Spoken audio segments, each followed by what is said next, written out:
Hola, buen día para todos. A continuación podrán observar la explicación de nuestro proyecto intersemestral propuesto en el núcleo de microbiología.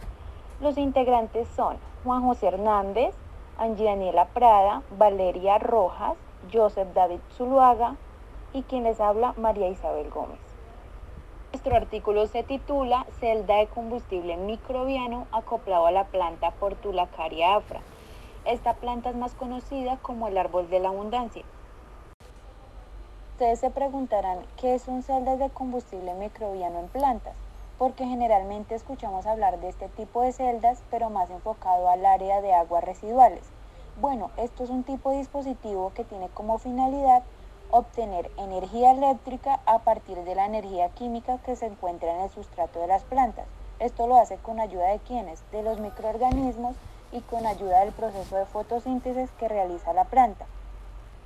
La interacción se da entre las raíces de la planta y los microorganismos que podemos encontrar en el suelo y funciona mediante el aprovechamiento del material orgánico que es producido a través del proceso de fotosíntesis, el cual la planta no utiliza en su totalidad, entonces lo segrega por las raíces. Y inicia una interacción entre microorganismos y residuos orgánicos liberando electrones.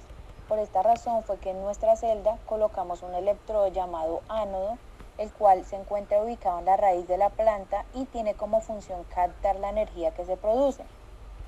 Por otro lado tenemos un electrodo llamado cátodo, el cual está interconectado con el ánodo para así generar la energía.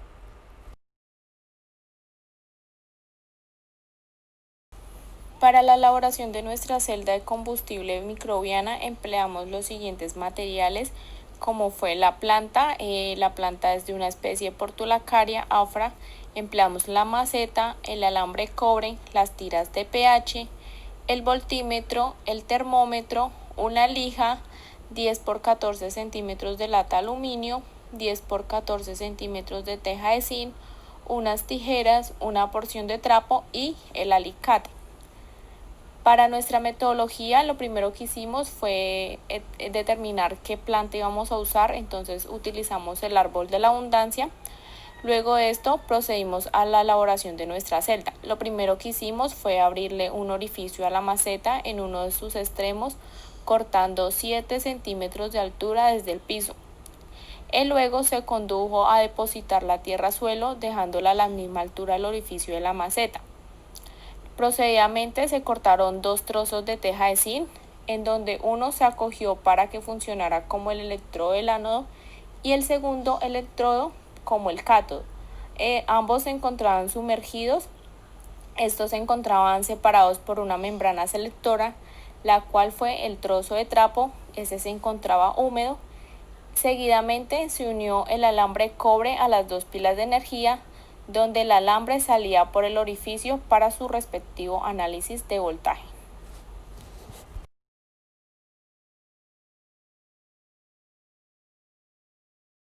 Entonces, como primera medida tenemos la línea del tiempo de pH del cátodo. Entonces, en la muestra 1 nos arrojó que el pH fue de 6,6. En la muestra 2 nos arrojó el pH de 6,4. En la muestra 3 un pH de 6,8 y en la última muestra, que fue la muestra 4, nos arrojó un pH de 7.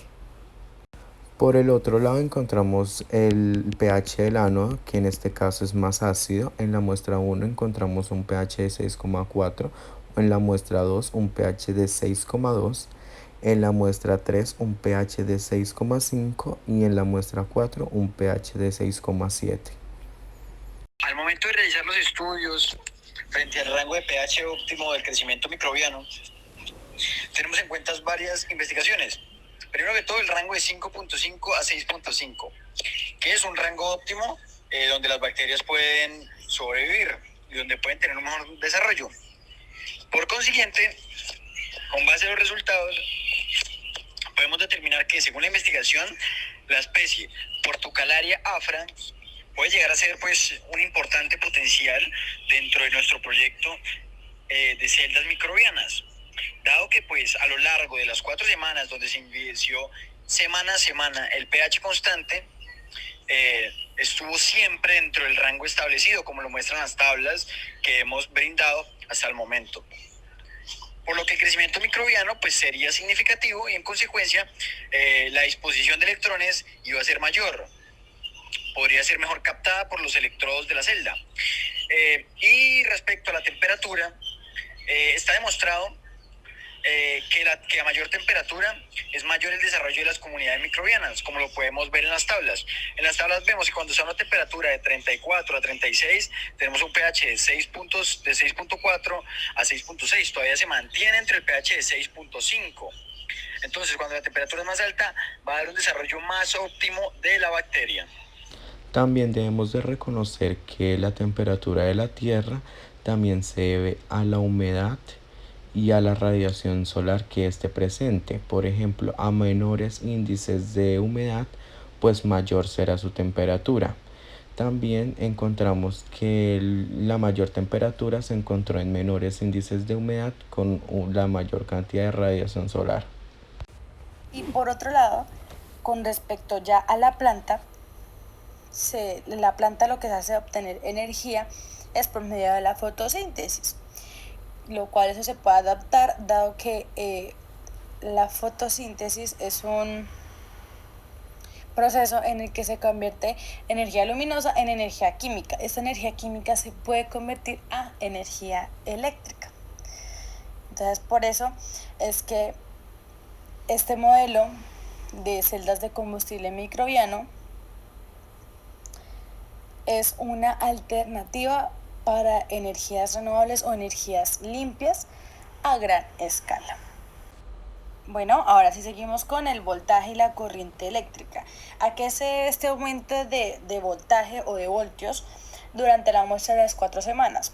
Primero, a lo mencionado por mi compañero anteriormente, tanto las óptimas condiciones de pH como las óptimas condiciones de temperatura, dado que se obtuvo resultados los cuales permitían un crecimiento microbiano aceptable para la producción de electrones. ¿Por qué la producción de electrones?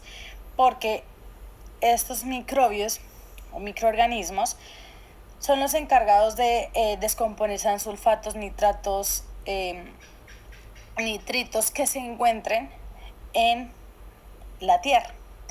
Entonces, al hacer esto, lo que hace es dejar electrones libres para que los electrodos, ya sea ánodo o cátodo, los capten y asimismo se genere un voltaje.